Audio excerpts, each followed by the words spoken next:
Betz. So this is Bob Betz. Everyone welcome, please, Bob Betz.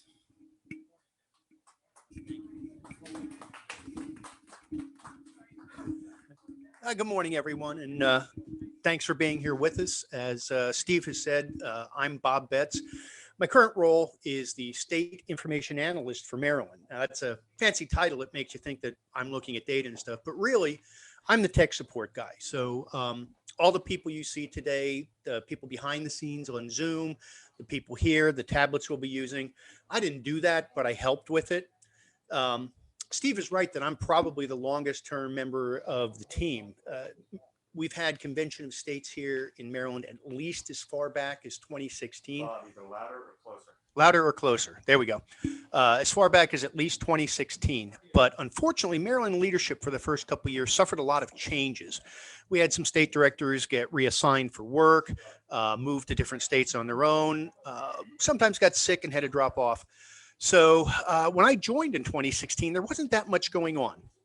Then one day, I got a call one night driving home, and I thought it was a telemarketer. And it turns out it was a guy out in California, one of our volunteers. And he said, "Hey, I want to talk to you about convention of states." I said, "Great. I'm in that and have no clue what to do." And he said, "Well, I'll help with that." And then I started asking questions. He said, "Oh, man," he says, "you got to talk to Monica. You got too many questions." So I talked to Monica, and the next thing you know, I'm the grassroots coordinator for the whole state. Wasn't too bad. We only had like 2 volunteers. Like Steve says, he came on, and we needed some leadership more than I had. I said, "I know a guy," and it's Steve. Pardon? Oh, so anyway, my background, as I said, I'm Bob Betz, and I moved to Maryland in 1984 after college. I went to Lehigh University up in Pennsylvania and got myself a degree in computer engineering. Moved down here that summer, actually, it was July of 1984, and I took a job with the federal government. A year or two later, I got a master's degree in electrical engineering through Johns Hopkins, still working for the federal government, and did whatever he does. I do engineering stuff for a couple of years, build computers and all that. And back in that day, the computer industry was very early. I think I worked for the government for about 3 years before I had a computer on my desk. Time goes on, move around, change jobs and stuff. And today, it's been 37 years later, I'm still working for the federal government, a couple of years from retirement. And now I work on policy for the government. I want to make it very clear.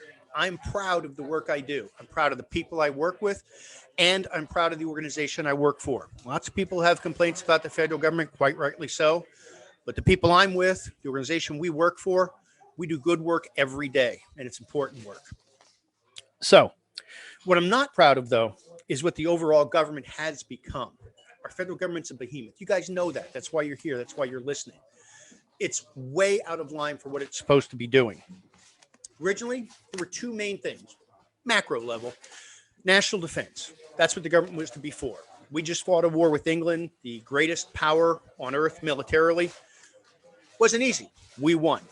So national defense was a big thing for the first government. The second thing, in gross high-level terms, was freedom. Government's job is to keep the country free so that all of us can do whatever we think is best. I can take the job I want that I think is best for me. I can live with my neighbors peacefully. I can disagree on any topic I want, and then we'll go have milk and cookies later. That's the second job of the federal government.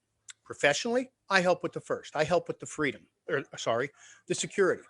As a volunteer, I work on the freedom part. Now, we all know the Constitution wasn't perfect when it started. Some of the states didn't sign initially because there were problems. No, wait a minute, we'll sign, but you got to fix this. That's where we got the first 10 amendments, what we call the Bill of Rights. They were fixes that just hadn't been decided on early. Later on, we had a couple more. We had amendments that confirmed women's rights to vote. We had amendments that confirmed after slavery, the former slaves were actually citizens of the United States. That was argued. Then we also had amendments that guaranteed that those former slaves could vote. Little things that we just didn't see early on. Later on, we got some more amendments that said, senators, we're going to elect you guys differently. We used to be appointed by the states. Now we're going to do direct election. Then we had other amendments that said, federal government, you can tax citizens directly. Originally, the states were told, give us some taxes, and the states taxed us and passed the money on. We also had another one we all know about, limited the president to 2 terms in office, and then there was that whole prohibition thing. We'll just leave that one alone. So what we find today is we're in a similar situation. We've got a lot of things going on, and we're just not really sure, is the federal government able to do them? Think of COVID. We never had that before. There was no way the founders could have thought about COVID, and we just spent a couple $1 trillion. So here's the question. Good idea or bad idea, depending what you think, was the federal government authorized to do that? Now, your states are. If Maryland decided we're going to take these tax dollars that we have and give money to businesses, give money to individuals, that's fine. We're the state of Maryland. We can do that stuff. Federal government, not so clear. It's in the Constitution, or it's not in the Constitution, I mean. What's the limits? Another thing is we don't have a lot of guidance on immigration and its impact on national security or the economy. Two big questions. Again, regardless of what you feel, pro either one, against either one, good for the economy, bad for the economy. We need to know what the Constitution says about that. Early on, 200 years, 240 years ago, there just weren't enough people here or enough people trying to get here to worry about it. We had a whole continent. So didn't worry about it. But it's an issue we need to care about today. So what am I here for today? I'm here to tell you that I strongly believe that we as Americans need to have a conversation about these kind of things and some other things. Those are just general examples. But we need to have a conversation. And early on, when the founders wrote the Constitution, that kind of thing was called a convention. So a convention of states was just a meeting. The states are going to talk together about something. They've had regional ones. Some of the Western states had a convention a couple of years back to do some discussions and to make some decisions about water rights. So we need to have that discussion. And then we need to have some outcomes of that, the recommendations. Something went blank. Okay. All right. I'm sorry, folks. I saw the screen go blank. I thought we had a tech failure. Not my fault. So the second thing is, after we have that conversation, what do we do? Well, we're going to make some recommendations. So a convention of states would get together and we'll talk about solutions. Doggone it, federal government doesn't have that authority to spend that trillions of dollars. Or, you know what? Yes, they do. So how do we fix the Constitution? We make a recommendation and say, guys, I think we ought to put something in the Constitution that says this: balanced budget amendment, except for emergencies, something, whatever it is. Those recommendations, if they get adopted, would be called amendments. So here's what happens. 34 states request a convention of states. All 50 come together and talk, and we say, here's 15 recommendations. Here's 20 recommendations, whatever we come up with. We present those, and the states go out and they talk about them. And they decide amongst themselves, as 50 states, one vote per state, what are we going to do? We'll adopt those 8, and we don't like the other ones. Great. They get added to the Constitution, and now we've solved problems.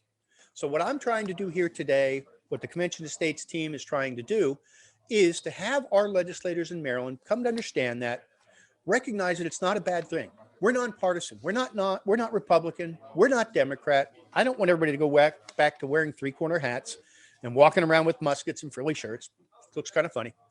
But I want people to understand that and to push for it. And I want our legislators to say to the federal government, we think this is an important idea, and we want you to call a convention of states.